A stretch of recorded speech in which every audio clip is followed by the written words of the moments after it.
Well, I'm going to begin with a story about Darren.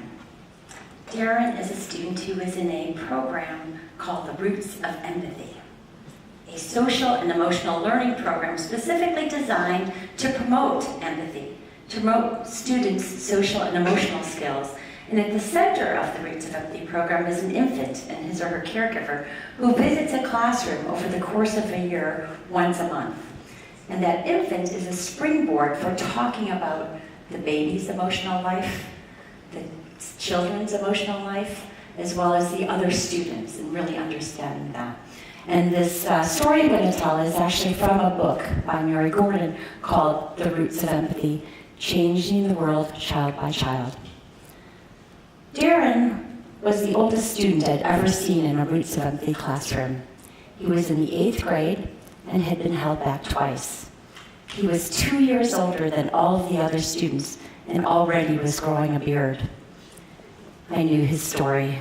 He had witnessed his mother being killed when he was 4 years old, and he had lived in a succession of foster homes ever since that time.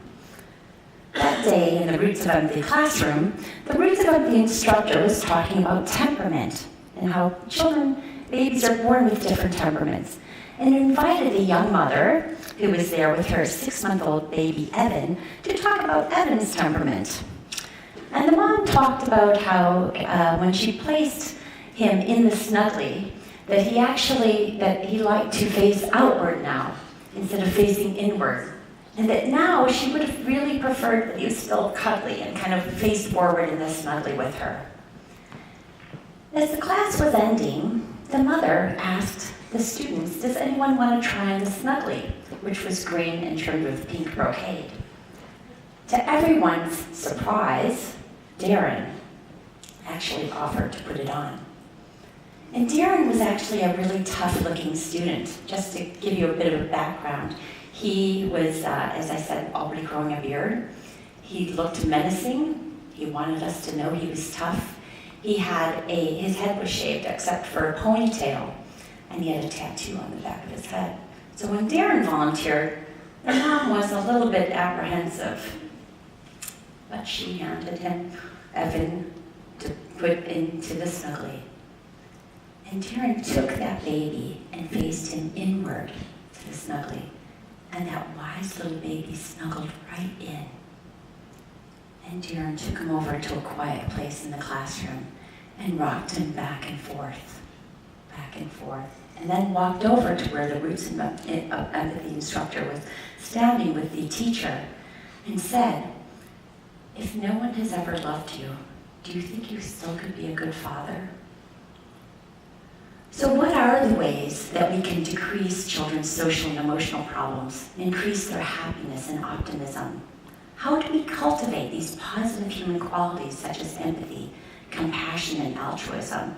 Would doing this in school actually take away from academics and cognitive development, or would actually attending to the social and emotional lives of children and students actually enhance their academic learning?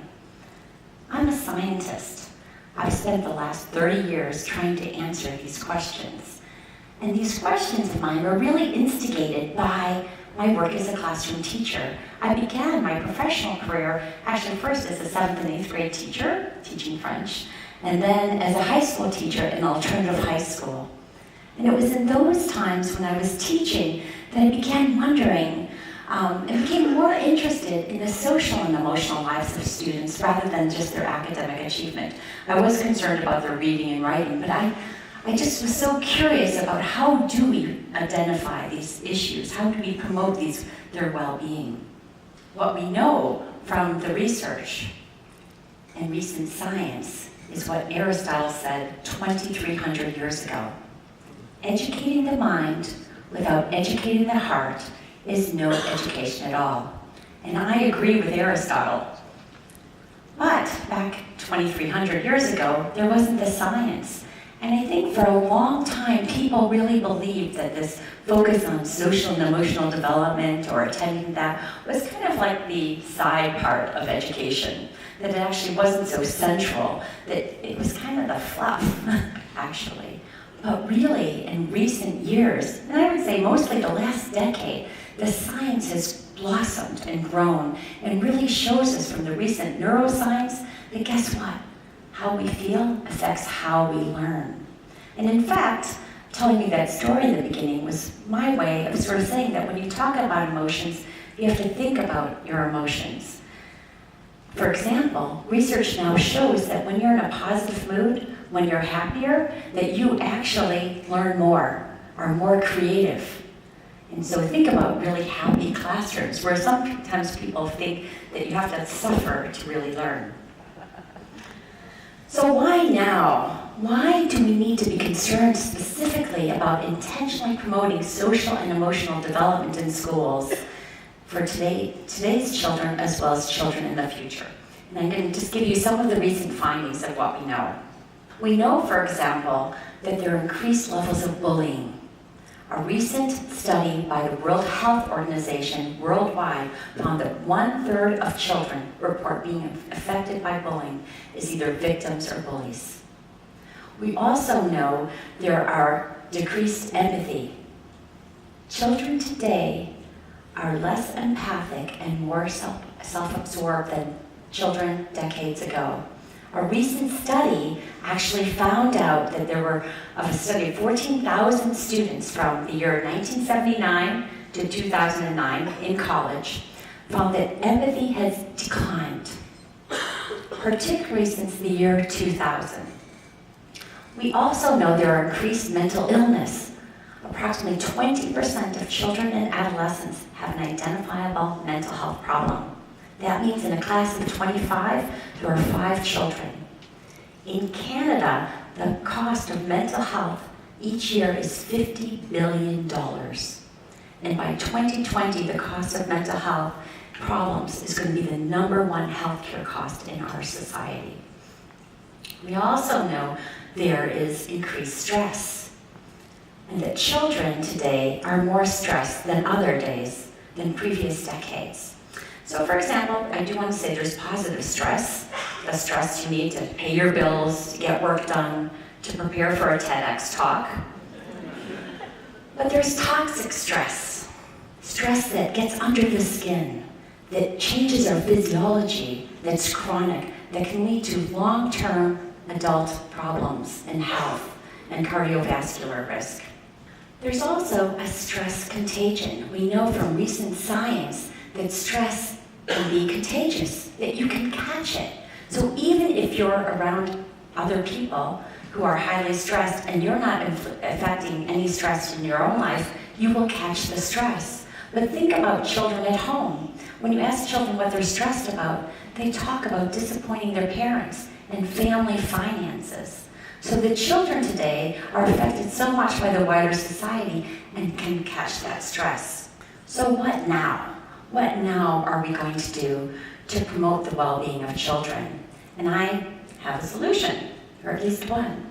There's a growing movement right now called social and emotional learning.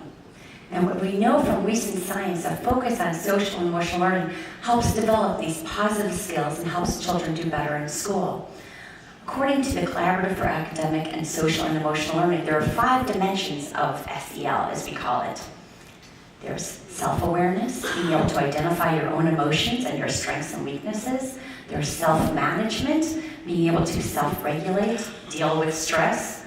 Third, there's also social awareness, being empathic, perspective-taking, putting yourself in someone else's shoes. There are relationship skills, how you resolve conflicts, how you get along with others. And finally, responsible decision-making, making positive ethical choices. There's been a focus now also that we need to move away from a sense of ill-being or a deficit focus to well-being. And science and psychology has really had something we call a paradigm shift. A shift in which we focus on just dealing with depression and anxiety. And actually psychology started with this focus right after World War II, dealing with veterans returning. But we now know we need to focus on well-being. And the science is just beginning to teach us about things like joy, happiness, and well-being. We also need to move away from a focus on just intervention, throwing children the life preserver after they've already started to go down in the water, to one of prevention, equipping them with a life jacket so they have those skills. So with this new field, I'd like to reclaim it a bit, or rename it, really, rather than just social and emotional learning. I think we should talk about social and emotional fitness. That schools should start to incorporate in the way that they incorporate physical fitness. And you all know that physical fitness is important for things like health and well-being. That social and emotional fitness should be just as explicit and intentional in the school day. We know from neuroscience that these social and emotional skills are malleable.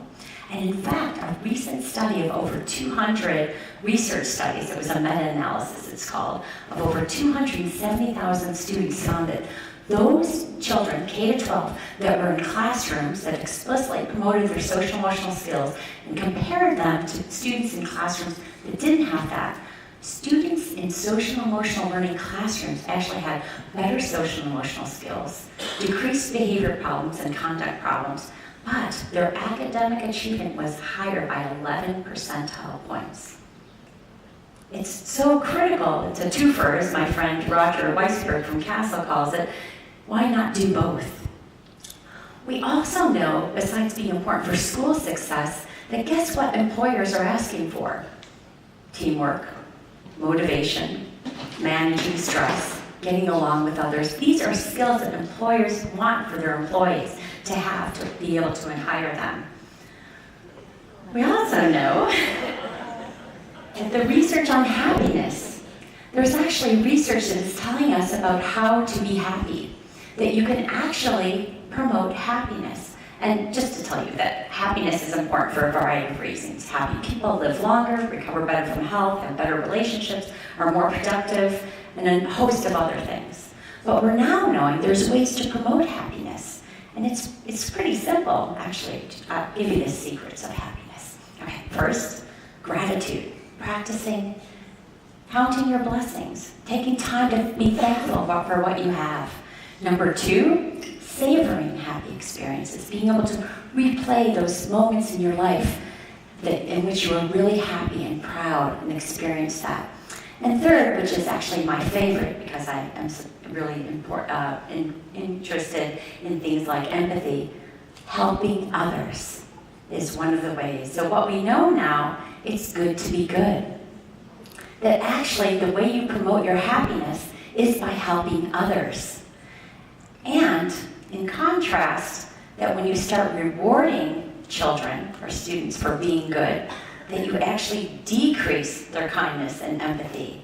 That actually undermines that natural tendency for us to be healthy. And we find from the research it actually promotes health. So what are the three ingredients that we need to promote social and emotional learning? What do we need to do? At first, at the real foundation is creating contexts that are caring, participatory, safe. And what I say about participatory, it means that we want students to have a voice, to be able to say what they feel, be able to have a voice in terms of decision-making in classrooms. But really, at the really key of this is relationships are central. Relationships that children have with each other and with teachers is so creative, is so part of that aspect. It helps them develop. I'm going to tell you a story about how I learned about the importance of relationships. I was as I mentioned before, I was an alternative school teacher very early on in my career. And when I began at this alternative high school, it was a place where it was kind of a dumping ground. This was like in the early 80s. We had lots of students who came in who had a number of problems and things like that. And I had one student, I don't know if anyone's ever had this kind of student that was kind of annoying. I remember his name years later, Bill Kabakovich. And Bill, I was a brand new teacher. I wanted my students to like me. I wanted them to really care. And Bill, when he came into the classroom, he would be the one who taps on pencils and walks around and annoys other people. And I'd give Bill work to do every day. Every day I'd give him some work to do. And it would end up on the floor. And by the way, I was a reading teacher and language arts, and Bill didn't have that good of reading skills, and so he avoided me like the plague. But I continued on, but, I have to say, I didn't really like him. And on days, some of you might have felt this, on days that Bill was absent, it was actually better. But one day, Bill comes into class, and I have this sheet for him to do, probably kind of lame worksheet where he has to write these sentences for a book we're reading, and I go over to Bill, and I'm sure I rolled my eyes or something like that, and said, Bill, I need you to do this. Lo and behold, about a half an hour later, he comes over to me, hands me the piece of paper, and says, oh, I did it. And I look at this paper, and what I see was fascinating. I see that next to each sentence, he drew a little picture in pencil that were beyond talented. Oh, they were so creative. They somehow captured the essence of the sentence. And so I started, all of a sudden, I look at Bill, and I'm like, he's not this annoying kid. He is like a creative genius who's been misunderstood by the school system. And